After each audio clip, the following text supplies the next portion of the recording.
This is the Kestrel Country Podcast, where we discuss the people, places, and events all around Kestrel Country.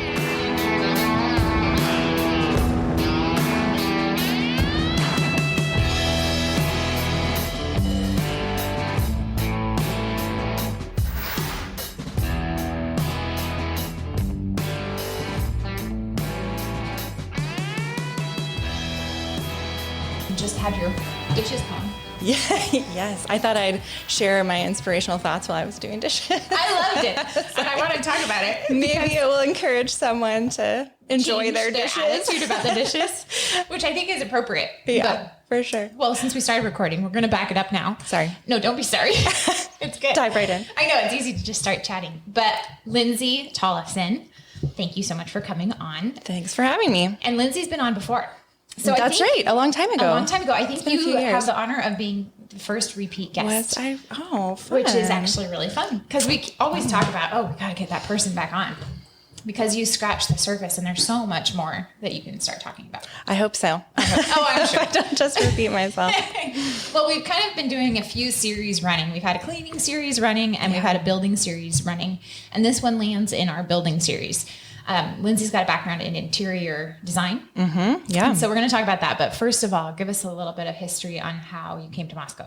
Sure. Well, I moved into Moscow when I was 14. My dad was, he's a professor and he got a job out here at New St. Andrews. So I came out with my family, started going to Logos, did Logos and NSA, graduated from both of those places, and then ended up meeting my husband a few years later. And we have been here raising our kids. We did a short 3-year hiatus in Kentucky and then came back to put our kids in Logos. And we have 3 kids in Logos right now. And so as far as my interior design background goes is after I graduated from New St. Andrews, I did a correspondence school in New York. At the time, it was called Sheffield School of Design, but I think it's now the New York Art Institute. Okay. So I did a certification for interior design from that school, and then did a few jobs after that, and then got distracted having kids. That's what happened. Yes, but I fixed up many houses. We flipped a few houses, and then I'm always fixing up my own house. We never seem to buy houses that are move-in ready. So I don't know why. Every time we sell a house, I always say the next house we buy is going to be move-in ready, but it never is. So no. I need to give up that dream, I think. The ideal house. Yeah. I really I don't, people will refer to, your dream house, but I don't think the dream house exists. Well, I think raising a family, if you're in the stage of life where you're raising a family, I think that your dream house changes all the time because your needs change all the time. Like Absolutely. When I had toddlers, I wanted a single level. I didn't want a single stair in that house. I wanted everything open so I could see what was happening all the time. And hear everybody. Yeah. And now that my kids are approaching teenage years, I'm like, how can I get my bedroom farther away from the living room so I can go to bed before them? And you just think about things differently and their bodies as they grow. Physically bigger. Yes, they are bigger. And they have different needs. Now it's like, where can we practice basketball? That sort of thing. Yes, dribbling in the house. Yeah, all the time. Because they need to dribble. Right. And it's cold outside. Exactly. Our kids love to practice dribbling on the front porch, which kind of shakes the whole house. And I just try to ignore it, turn up the music. Well, your house, Lindsey, that you're currently in is an older home. So that's why it's shaking. Built in 1890, one of really the first houses in Moscow. So fun. Which is pretty cool. It is fun. And you guys you mentioned that you've lived in a number of different fixer-uppers. Yeah. But just to give you a little more background, you also spent time in England. Oh, yes. So before I moved here, I lived in England with my family. Right. Obviously, I was a child. So. But I just and then you've lived in the South. Yeah. So you've got born in the South. Lived there until I was 12-ish, and then moved to England for a few years, and then out to Idaho. So you've got a range of ideas and cultural experience, basically, that you can bring into my personal style has been so influenced by my Southern background and by living in England, and then also by living in the Northwest and marrying someone who's very Northwestern and.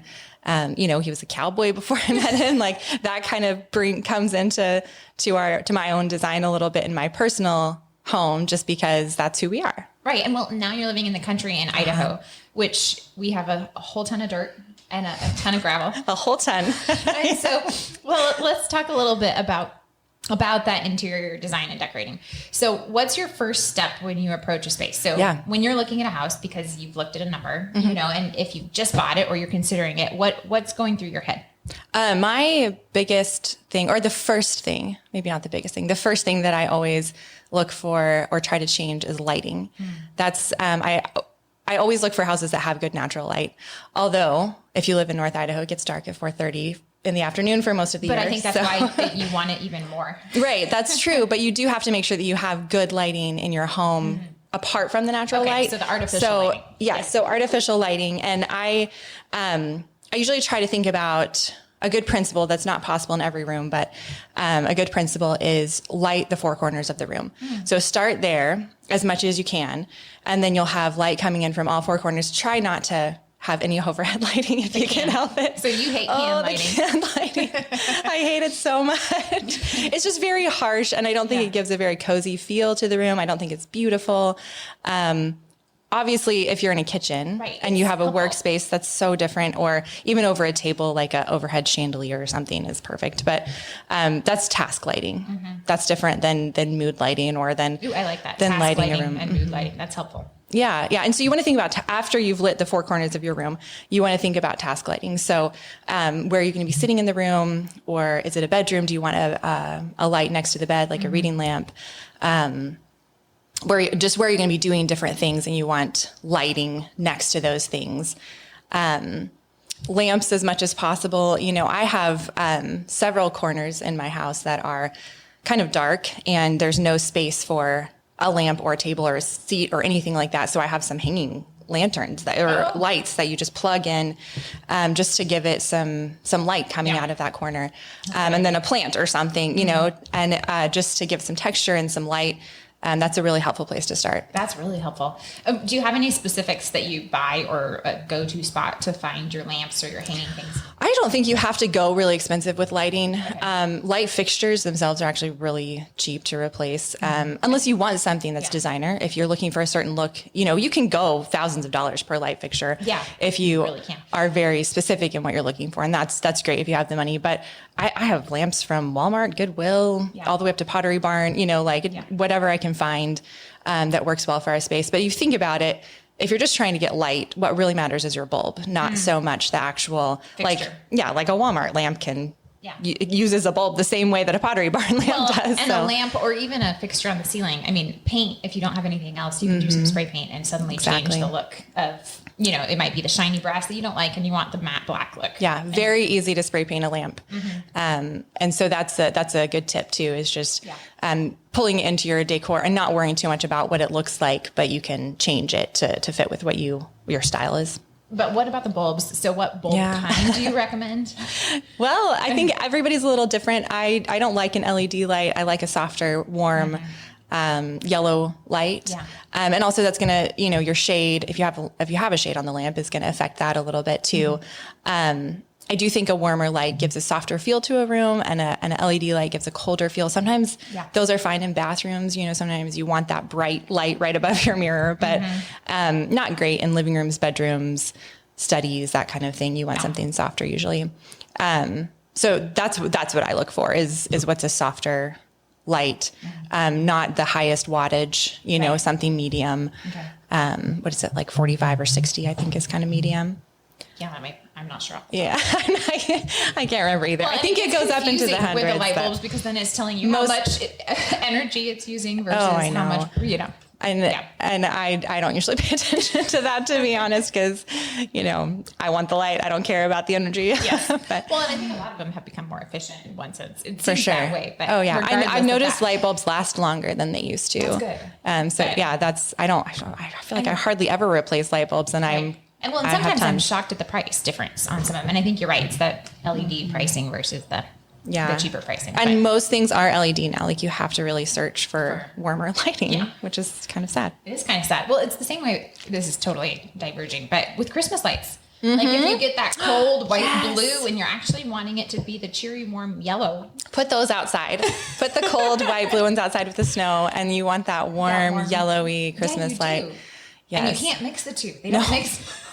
No, really so one is a cool light and one is a warm light, and you want to think about that in your design a lot. It's in your decorating is not mixing cool and lights.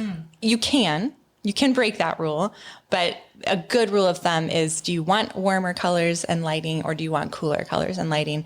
And choose one or the other. And do you do that throughout the entire home, or is there a certain room that benefits well from the cooler? And I think you can go colder in a kitchen or a bathroom or something like that.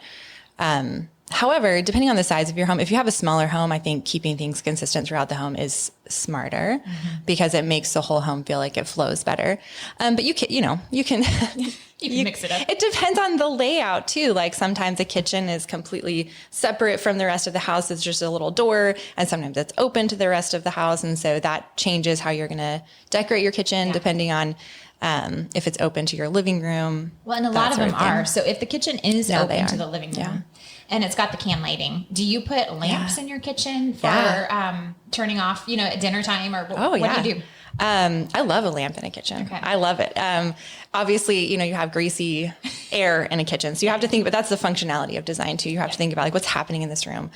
What is going to be affecting the design that we set up? How's it going to be changed, or what are the needs of the people in this room? So something like a kitchen, you want to think about, okay, what is the kind of mess that's going to happen in this room? Everything has we could a end mess. up with spaghetti sauce all over the ceiling. I don't know, something like that. Yeah. So you want to consider that. Consider something that's easy to clean. But I love a lamp on a countertop. You can get lamps that don't have cords, that don't need to be plugged in. They have battery powered bulbs. Oh. And that's really nice on a countertop because having a bunch of cords on countertops is just really distracting. Well, and it's going to get tangled on something. And it's just in the way, and it doesn't look very good. So that's the bottom line. Yeah. So you can get a battery powered bulb. You can actually cut a cord off of a lamp and just have a battery powered bulb, and then it can sit even on a kitchen island. Does it still turn on with the switch? The battery is in the bulb itself, and they're more expensive, but they last a long time, and you just have to replace the batteries every now and again. Oh, that's cool. I didn't know that. Yeah. Those are pretty fun. You can put those in bathrooms too, and then you don't have to worry about this cord just sort of, hanging around on your bathroom counter. Just practical things like that. But I think having under cabinet, if you have upper cabinets, which a lot of people don't anymore, under cabinet lighting in kitchens is usually a little softer. That's nice. Or if you have shelving, under your shelving lighting, or a lamp, something like that. And they do have the battery powered under cabinet lighting stuff too. Yes, I have that in my laundry room. I'm pretty sure you can guide, and then it's a remote to turn it on. Yep. Or sometimes you just push on it, and it just pops right on. Yeah. Well, and lighting in the laundry room is also huge. Yeah. And that's a spot where you want bright light. Oh, yes. You want to be able to see what you're doing. You want to see if there's stains, that kind of thing. But so in the laundry room, you also want to think about task lighting, so where are you going to be doing your ironing or getting the stains out, things like that. You want a pretty good light right there. Yeah. Closets would probably hit the same thing too. Yeah. And they probably don't all, especially if it's just your standard skinny closet. Do you put lights in there, or those task lights? Usually they don't have electricity in them. So you can do a battery powered, sometimes they screw into the wall, but sometimes you can just get ones that will stick to the wall or the ceiling. And that's nice to have that in a closet if you have the spot. It would make it easier for kids. So and nice. Our poor kids. Yes. They could really probably benefit. Our girls have a light in theirs, but still, it makes a big difference. Find what you're looking for in the closet. It makes a really big difference. And so much of interior decorating and design is thinking through all of those things, thinking through what is going to be done in this space, what's going to be useful. And then how do I make it beautiful at the same time? And that's why I love it so much, because you're mixing functionality and practicality with beauty. And so it's just my favorite thing. So we got through the lighting. Yes, lighting. So then what do we do next? Color and texture. Okay. And I love having color and texture in one thought, because the more bold, vibrant, bright colors you have, the less texture you need. And the more neutral your colors are, the more texture you need. So they have to balance each other out. So the more of one you have, the less you need of the other. And one thing that I love to do with color is to start with a palette. So like choose a painting that you love, or a rug that you love, or even like a bedspread that you love. You don't have to own it. You can just have a picture of it online or something, and then draw your colors for your room out of that thing, because then you'll know these look good together. Yeah. If you see a painting of a beach and it has light blues and tans and all these, and something about that picture is just really beautiful to you, then draw out those light blues and those tans and those whites in the clouds and use that in the room for different things that you're doing, whether that's your paint or even the flooring, or the upholstery, all those different elements. So I would start there. And then if you do, so about the texture, texture is stuff like, plants, blankets, throws, pillows. You can throw in something like a seagrass chair is very textured, like a basket is a nice texture to add. You can use books to add texture, but you have to be careful with books because they are usually really colorful and that can really distract from your design if you have too much color in your books. I have seen a trend where people will cover their books with paper, like a paper, like you would do for school or something, with brown paper, and then just write the title in like this beautiful calligraphy on the side and have that on their bookshelf. While I don't think that's necessarily very practical, it is a beautiful way to kind of maybe disguise an ugly book if it has like a bright yellow cover or something, and you're like, well, that's just really distracting from what I'm trying to do here. Just cover it up. Get an old grocery bag that's brown paper. Flip it inside out and cover that thing up. Anyway, so texture, you want to add that in a lot of different ways. You can use throw pillows that are different textures. Like you can do a knit throw pillow next to a leather throw pillow. You're pulling in lots of texture. So if you like a more neutral palette, like lots of whites and creams and tans, then make sure you have a lot of texture. Also wood, natural wood brings in a lot of texture too. So make sure you have that, like maybe wood floors if you want a more neutral palette, and then adding texture in other ways too. You can, depending on what you're hanging on your walls, you can add texture with that. Sometimes hanging some hooks on the wall and then hanging different things from the hooks to add interest and texture is kind of a fun way to add interest. Yeah. But if you love a vibrantly colored room, you can scale back a lot on the texture. And sometimes if you mix too much texture with too many colors, that's overwhelming. Okay. So what's an example of that? So when you're going for a more colorful palette, how do you tone down your texture? Do you just look for the same material on your pillows? Okay. Yeah. So like if you loved a bright red couch or something, and that was kind of the focal point of your room, and then you wanted to add in, a colorful rug, it's something that has a lot of color in it. Then I would just look for throw pillows that had the same texture or maybe, if you had a blanket or something, maybe don't go with a really thick, chunky knit. Go with something a little softer in texture, a little smaller knit, something like that. So since we're on that decor stuff, because I do have a quick question on remodel, but before we do that, if you're in that decor element, you're so good, Lindsey, at doing something in incremental improvements, which out of might necessity, right? But you might be short-term improvement instead of just living with it, or until we're able to replace it or whatever. Yeah. So, what are some of your little secret tips that you've done? Oh, wow! I've done so many things because we have always had to be really incremental in our remodeling, and that's fine. It is good. Just living our life. The houses that we've lived in and flipped, we have not had houses that we could just do it really quickly, or we were living in them. They're also our homes. They're also our homes. So I'm trying to think of some examples of things that I've done. I mean, I've done a lot of things like just paint over something like a closet door that's dated and ugly and old. Eventually I want to replace the closet door and make it look more modern and clean, but spend that extra little bit on the paint for a short. And I think it's worth it. I think that's why I think it's easy not to do, but to enjoy the incremental improvement. Yeah. Or even like when we were first married, we couldn't afford nice couches. So we had these old couches that someone had given us, and they had a horrible, ugly pattern on them. And I knew, within the next year we wanted to buy some new furniture, but it wasn't happening right then. So I just made a slip covers for the couches. That was just a neutral linen.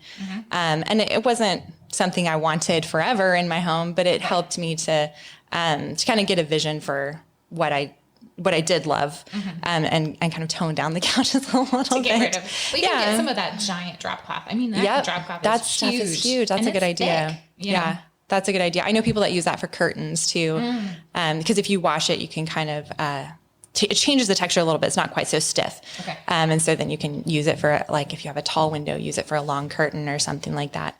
But yeah, I always encourage people like do what you can.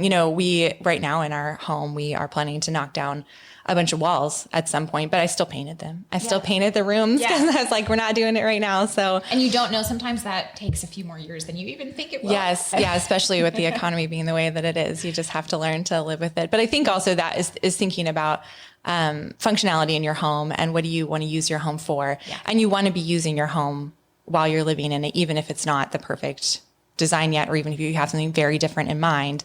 So thinking about, okay, how can we use it now? And a lot of that means, you just pick up a paintbrush and paint something, or you grab a piece of furniture from Goodwill and you spray paint it, or you do what you have to do to make it look nice now, although having plans for the future. So I actually really love having, like a notebook or a Pinterest board or something that keeps me, where I can just put all of my ideas for what we want to do in our home. Yeah. And so I kind of get an idea of like, okay, how much, is it worth it for me to retile the backsplash? Or are we actually going to redo the kitchen completely differently at some point?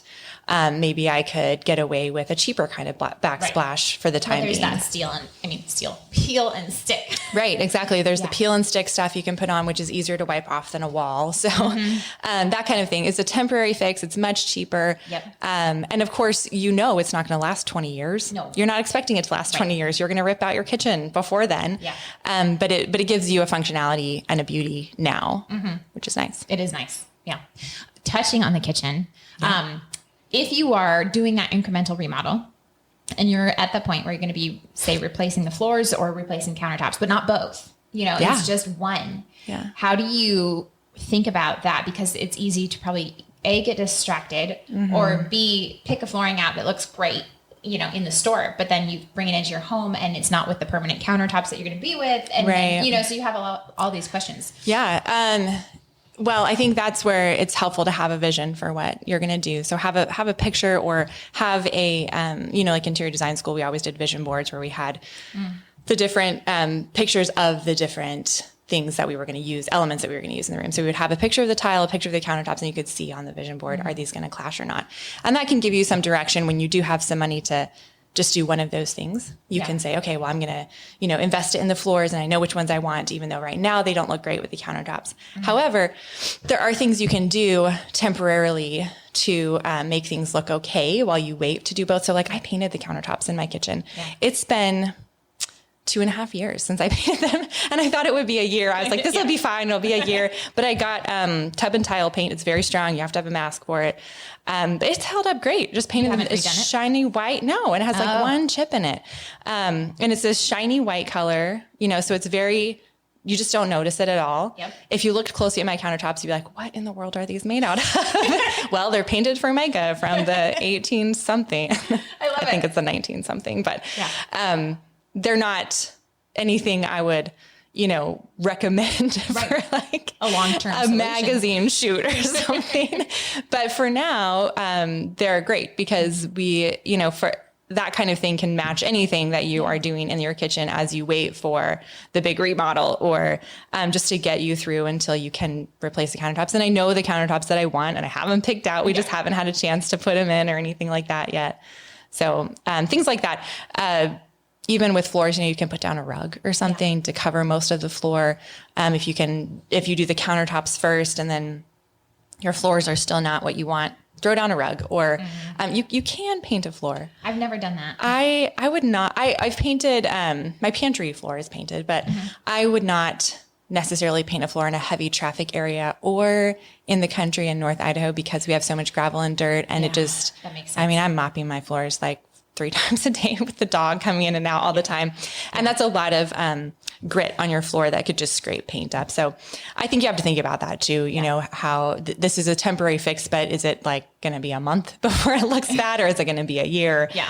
And that's a helpful thing to just look into and figure out what you want to do. Aren't there the peel and stick floor tiles? You can do, peel and stick floor tiles.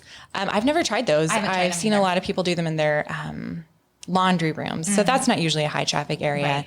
Because I can imagine in an entryway where you're dealing with the snow melt and things like that. Water, yes. Water is a huge issue. Yes. To think through. Yes. I've always wondered why every house in Idaho is not built with a mudroom. I know. Both the front and the back. Yes, and a drain. every door. Potentially. I kind Every of have that door. feeling too. Yes. Well, and the same thing with the garage, honestly. Our garage slopes the wrong way. Oh, no. So if you park in there, the melt off kind of Yeah. runs right into the path of the walkway. Yeah. And then towards the back of the garage instead of out toward, to go Yeah. out the garage You got to doors. think about that when you're pouring the concrete. You do, or you put a drain in the concrete Yeah. floor. But it's a little harder to fix that Yes, after the fact. absolutely. Absolutely. But it's those kinds of things to learn. I guess the biggest thing is trying to figure out ways to work with it and not just wait, Yeah. And I think that's really important to, just as a way of loving your family, just saying like, my kids' bedrooms are, up in an attic and we, put up some walls. It's this big old attic and we put up some walls to create 3 little bedrooms up there. And they're really cute. They're these cute little triangular shaped I know, rooms any kind of with angle. a little window and, but they don't have closets. So, there's some remodeling we still need to do to them, but I work really hard to make them cozy. And, I got them beds that fit right up under the eaves of the roof so that, they have plenty of room to play in the middle of their rooms, and just kind of doing what you can with what you have, I think is actually really, really important, and making the most of what you have. That doesn't mean that you're saying, this is where we're going to be forever. Right. This is how it's going to be forever. Or this is what we, ideally want in our home, or that you're taking pictures of it and sending it to magazines or something and saying like, I've designed this perfect room, but just making that effort. To make things functional and beautiful for your family. And I think that really blesses them a lot.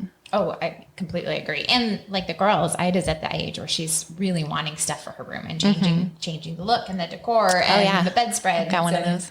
And it's really fun because then they're testing out what looks good together and having fun with their space. Yeah. But I love just setting my girls free on their room. I'm having fun with it. I'll give them some money and just say, let's go pick out some things for your room. And, they like to change them seasonally, just little things on their shelves, and they'll spend the whole afternoon up there just trying to figure out how they want it to look. And I don't change it. I'm like that. If you want to display stuffed animals on a bookshelf, that's great. They're practicing their aesthetic.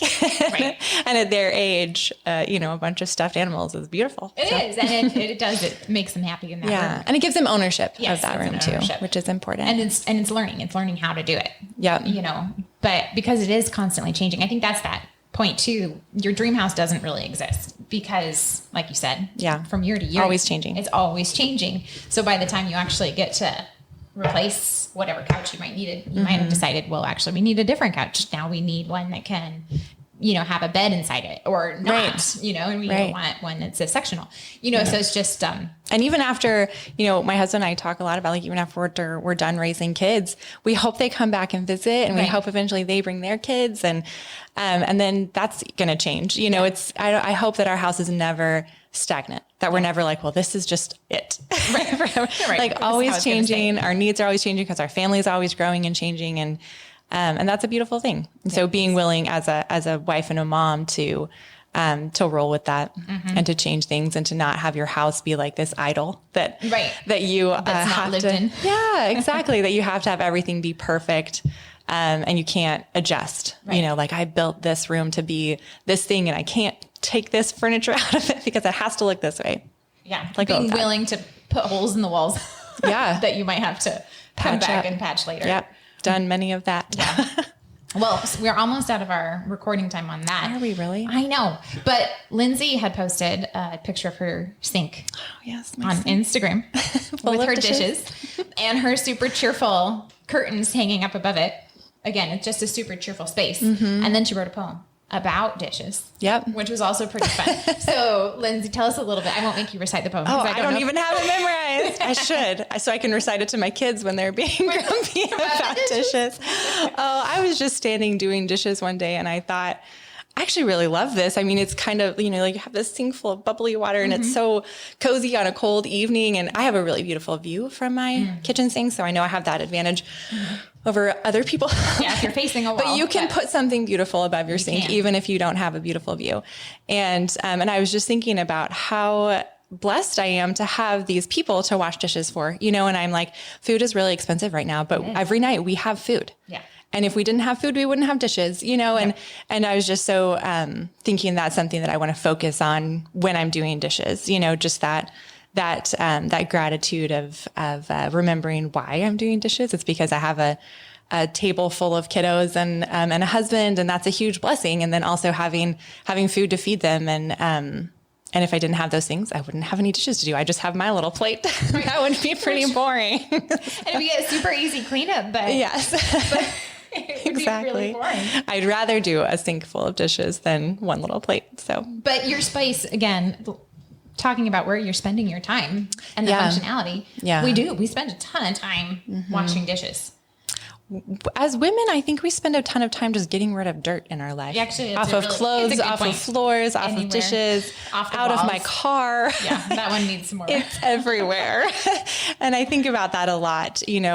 Of course, I love theology. So I always think about it, as an analogy for sin. And I'm like, I just spend so much time cleansing things all the time. And I think, well, isn't that what Christ did for us? Like he just got rid of everything. He just cleaned it all up. Yep. And that's what we're doing for our families. It's just representing. Lots of practice at it. Cleaning up our actual dirt and then all of the other attitudes that can come along while we're doing it. Yes. But I do think it's important to have those spaces be really beautiful, like your laundry room, that's on my list this summer to get to. I need to make mine cheerier too, but it's a good space to put wallpaper, something really fun and bright and just something that maybe you wouldn't, you don't have much else in a laundry room. You have baskets and a washer and dryer. And it doesn't have to mesh with the rest of your house. Right. Because that door can stay shut.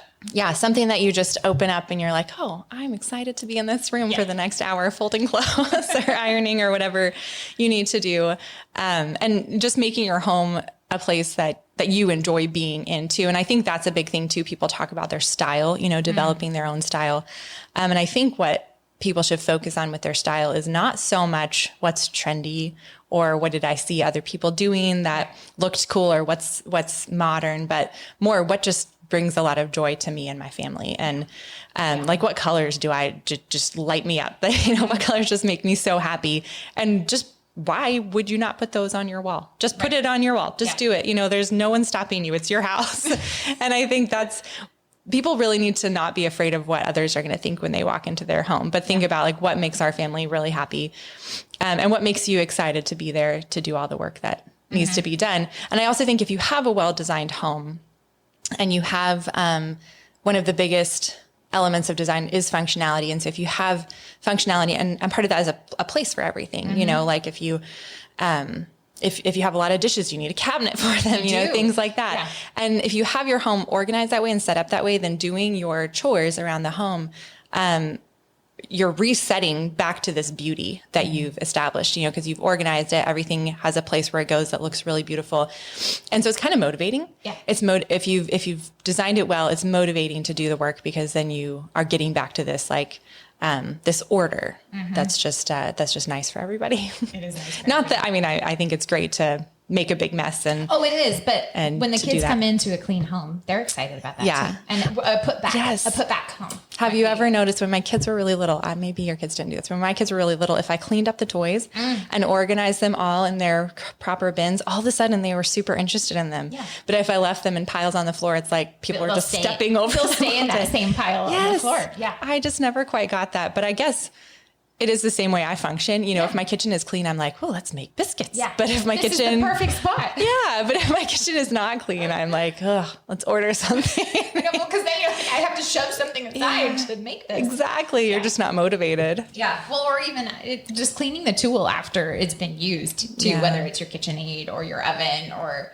suddenly it makes it more appealing. You're like, oh, this looks so much shinier. Yeah. Yes. And it doesn't always happen and it's not perfect, but and there's tons of weeknight dinners where you're like, it's just grab something out of the fridge and throw it on a pan. And especially with sports and all of that. But mixing in, do a whole episode on sports dinners. We really need to actually before football season. We should talk through it and get some because I think there's a load of ideas out there, and that's also a way to bless your family. Oh yeah, having we did this white. We're totally off the topic here, but that's okay. Sorry. Don't be sorry.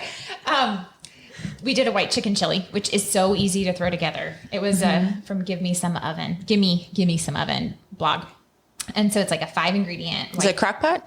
You probably could, but you can also just do it on the stovetop in no time. And I think I've added corn chips. So you just crunch them up to thicken your broth a little bit. So it's more of a, beefier chicken. Yeah.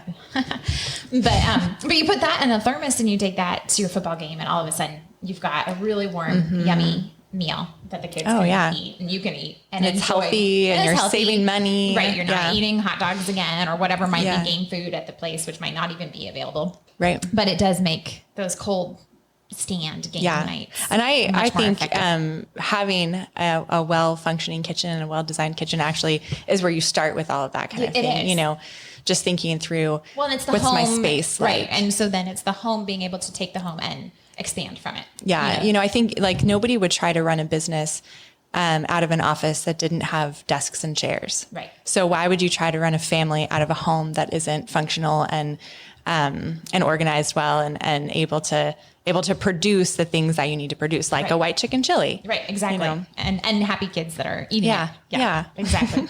So it doesn't have to start that way because a lot of times the home won't start that way, but you can adjust it and get it work. Yeah, and it's worth the work. It is worth the work. Always worth it. And it's worth if you're painting a wall and it's the wrong color, it's a pain and it was time, and it's expensive a little bit to get paint. Yeah. But to paint over it if you need to. Like if you went with a color that was just wrong. Yeah. I've done that many times. Yeah. I had my first baby, her nursery was 3 different colors before I found the one that really worked. And I think I was just trying different things because in nurseries you can be really creative and they don't have an opinion yet. Yep. I messed up on Ace's nursery, I think it was. And it was this purpley bluish color instead of light blue is really hard. You know why it's so hard? It's the same thing with gray. It's because it depends on the natural light coming in. Yes. So if you have a north facing window, all the light is kind of bluish because it's northern light. And so every paint color on the wall is going to have more of a purpley blue undertone. Whereas if you have that same color in a south facing room, it may not look the same because the south light is different. There you go. And especially I think in Idaho, that affects us more than other places because our sun sits a little lower. And it moves. Yeah, that was our first house that we bought and we remodeled it. I'm trying to remember if it might have been at that point where I was pregnant, but regardless, it became his nursery eventually. And it was just that wrong color. And you're probably right. The walls, it is worth taking the paint samples home. Yeah, do the samples. And eventually, if you do it a lot, you can kind of train your eye to see, this gray has a lot of, or this light blue has a lot of purple in it. Get all the light blue swatches at the store and just line them up next to each other. And you can see, this one is actually blue. Okay. This one, it looks more yellow. This one looks more purple. And that'll help you if you don't want to buy the samples. Right. But I do think it's important to buy the samples because you have to see what your lighting is like in that room. And that helps determine what shade you need, especially stuff like taupes and tans and really things like that. Yeah. Well, Megan Haney's element was you add whatever the dirt of the area is, a little bit of dirt in the paint color from the external, which I thought was a kind of helpful way to think really about interesting. it. Because if you're looking outside at what colors in the surrounding area. So if you're in Arizona or if you're in Idaho, you're going to have a different exterior feel. I think about that a lot with exterior colors on houses, which can just be really off a lot. Oh, they can. You just drive around town, you're like, why did you choose purple? It's like you got to have that house at the beach. Yeah. And it would be fine. But wouldn't it be nice if you were at the beach with that house? But just thinking about your surroundings because your house is not void of surroundings. Your house is not just, backgroundless. You have a lot of other things going on outside and a lot of seasons. Yep. Absolutely. Well, on that note, Lindsey, thank you so much. Thanks for coming on and all of your wonderful tips. And thanks for being a repeat. Yeah. Happy to do it anytime. I love it. Thanks for joining us. Like, share, subscribe. We'll see you next week.